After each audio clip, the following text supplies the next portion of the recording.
இசை பாடி வரும் இளம் காற்றுக்கு உருவமில்லை.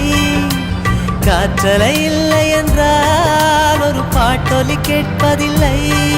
ஒரு கானம் வருகையில் உள்ளம் கொள்ளை போகுதே. ஆனால் காற்றின் முகவரி கண்கள் அறிவதில்லையே. இந்த வாழ்க்கையே ஒரு தேடல் தான், அதை தேடி தேடி தேடும் மனது தொலைகிறதே.